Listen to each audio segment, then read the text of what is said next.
Have you ever tried to reason with a crying, shouting, or just completely shut down child? If you have, you know it's kind of like trying to negotiate a peace treaty with a tiny, sleep-deprived dictator. And trying to use logic in that moment, it's literally like standing in a crowded, noisy fish market near a busy harbor, with everyone shouting instructions at you all at once. No one can sort through that kind of noise. To make sense of the chaos, one person has to step in and make the space feel safe and clear first. So in this explainer, we're going to explore the absolutely powerful science of validation and self-regulation. We'll see exactly why a child's emotional noise has to be lowered through understanding before any learning or, frankly, any correction can even happen. So why does telling a child to just calm down almost never work? Well, when a child is overwhelmed, the problem isn't just the big feeling itself. The real issue is that the feeling has entirely hijacked their ability to think, listen, and choose. If you jump straight to immediate correction or demand that they calm down, your voice just lands like another loud, shouting voice in that crowded fish market. They literally cannot process it. They aren't just stubbornly refusing to calm down, they're simply too activated to reach calm on command. Section 1. What validation really means. You see, validation is not agreement, and it is certainly not giving permission. It's simply recognition. It's a message that says, hey, your feeling makes sense. Think of it kind of like a stain on a shirt. If you immediately yell at the shirt for being stained, well, nothing changes, right? You have to notice and understand what happened first to clean it effectively. Validation isn't saying the stain is fine. It's saying, let's figure out what this is before we try to fix it. Or think of a totally tangled pair of headphones. If you pull the cords randomly in frustration, the knot just tightens.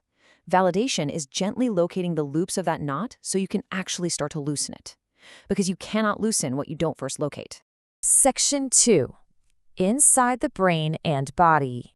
When a child feels threatened, ashamed, or overwhelmed, their brain instantly shifts into protection mode. Think of it like a smoke alarm in a kitchen. If that alarm senses danger, it's absolutely not interested in having a calm, rational conversation with you. Its only job is to protect the house. Action comes first, reflection comes later. So when a child is crying, fighting, or shutting down, those aren't just random dramatic behaviors. That's their internal smoke alarm blaring, signaling that their body believes something is at risk. Now, when that internal alarm is active, the feeling is vague and the body is incredibly tense. It's like trying to hold air in a sealed bottle, where the pressure just builds and builds. But when you validate by saying something simple like, you're really disappointed, or you wanted to turn, the threat actually feels lower. The feeling gets named, and the body begins to settle. Validation acts as a release valve for that sealed bottle. It doesn't magically erase the feeling, but it untangles the internal state so the child doesn't have to fight the emotion and the feeling of being misunderstood at the exact same time. Section 3. Building the regulation bridge. You know, self-regulation isn't a single switch a child can just flip. It's more like a chain of small abilities, a bridge from distress to balance. It all starts with noticing the feeling. This is like turning on the light in the room so the child can see what's actually there, instead of just blindly reacting. Then comes making meaning of it, basically connecting the feeling to the event so it isn't some scary mystery. Step 3 is connection with an adult. Children actually regulate through relationships long before they can do it alone. They literally borrow your calm. And finally, recovery to balance. Validation supports every single link in this chain. It acts as the main support beams for that entire bridge. Let's look at a real-life example of this bridge in action. Imagine a child loses a game and starts protesting loudly. If you use a dismissive approach, something like stop acting like that, the child just hears that their feelings are a problem, and they'll likely escalate.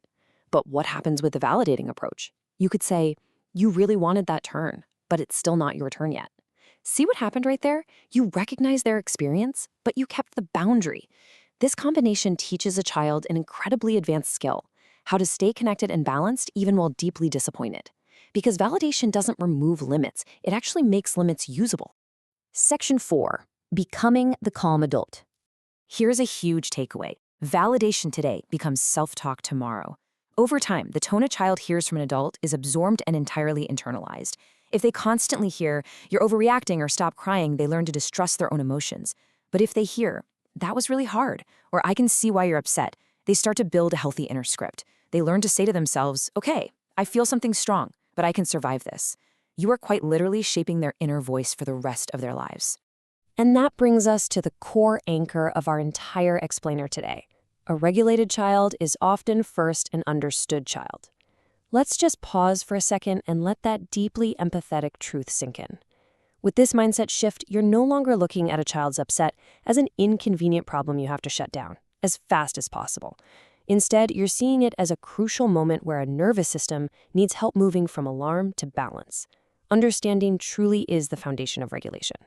So, as we wrap up this explainer, I want to leave you with this final, really powerful question. What is this feeling trying to say?